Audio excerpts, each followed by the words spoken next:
Hi everyone, welcome to another episode of the Informed Makeup Maven's V tutorial series. Today's tutorial is about orange blush. Now I asked the age-old question, can you rock orange blush?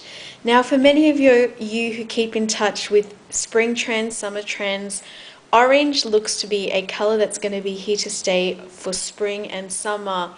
I kind of know this just because of my last trip to Australia just before Christmas. Everyone was rocking orange nails and orange was everywhere.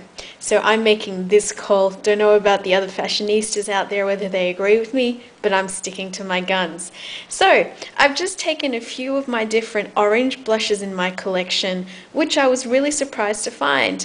I'm a very pink blush kind of person, but when I went through my inventory of blushes, I found I had quite a lot of pink, peaches and apricots.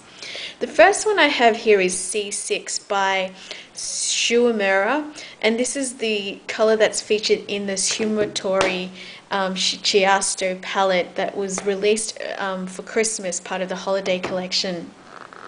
C6 is it looks intimidating in the palette, but it actually goes on like a coral pink and it gives a nice delicate flush. Don't be intimidated by the glitter though here. It actually helps to give dimension to the orange color or the orange undertones in the blush and helps it to look more natural.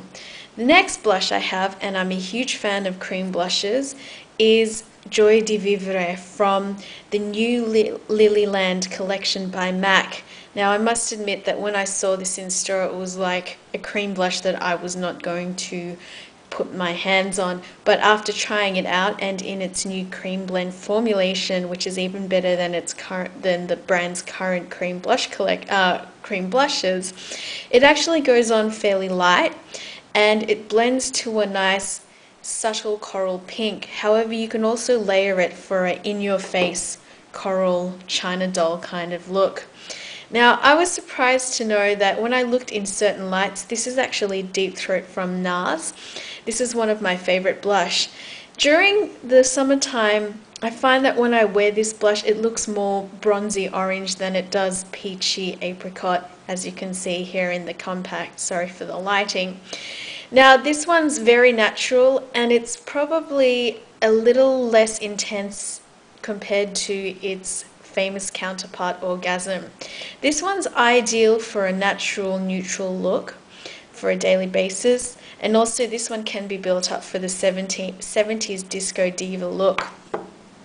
Just before Christmas, on a shopping trip with the Beauty Chick and Glossin, I picked up Illamasqua's cream blush. Now this is the first time I've ever tried this brand and I wasn't quite sure whether I liked it or not because of all the hype it had received in a lot of the publications. But after trying it out over the Christmas break, I've fallen in love with Illamasqua's pigmentation. Haven't tried the other types of products yet in the collection. This one's Rude. Now when I was reading Sephora's reviews on this, a lot of people complained about the color being too intense, but for my NC40 skin, this was actually quite flattering and very natural. I'd probably liken this to MAC's Sweet William cream blush from a few collections ago now. I can't think off the top of my head. This one blends really nicely and its formulation is very similar to the cream blend blush that's currently featured in MAC's latest collection. Now, what's a blush review or tutorial without MAC? So this was from the holiday collection. Many of you will notice that it's from the Magic and Myth collection. And this one's Peachy Keen. Now, it's really hard to see here, but it looks more pink than it does orange, but I guarantee you it is an orangey pink. When I wore this one, it sort of gives a golden glow rather than an orange coral pink finish. Now, if you have medium olive skin or a NC40 or even NC30, you can wear orange blush. And that's not to say for those of you who are not medium olive skin, you can wear orange blush.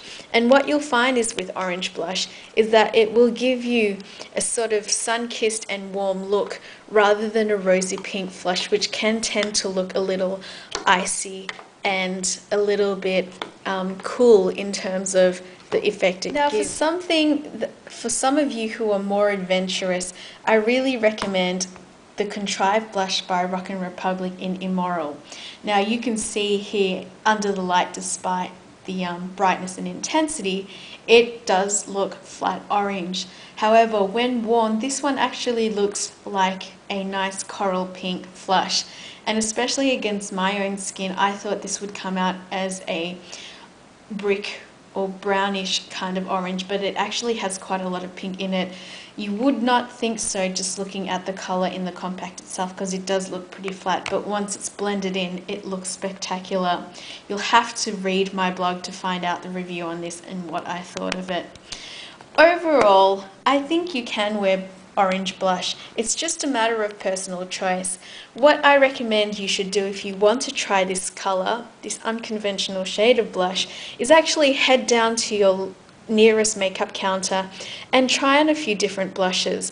My advice is to, when you're choosing an orange blush, is try to find something with a little bit of dimension, and that might mean with a little bit of gold flecks through it, or a little bit of shimmer through it, just to break up the flatness of the color.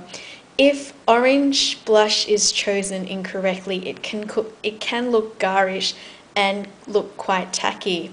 You want to avoid the 70s disco diva look for an everyday look and a natural look. So that's my take on orange blush. And can you wear orange blush? The answer is yes. This is Informed Makeup Maven signing out. Thanks again.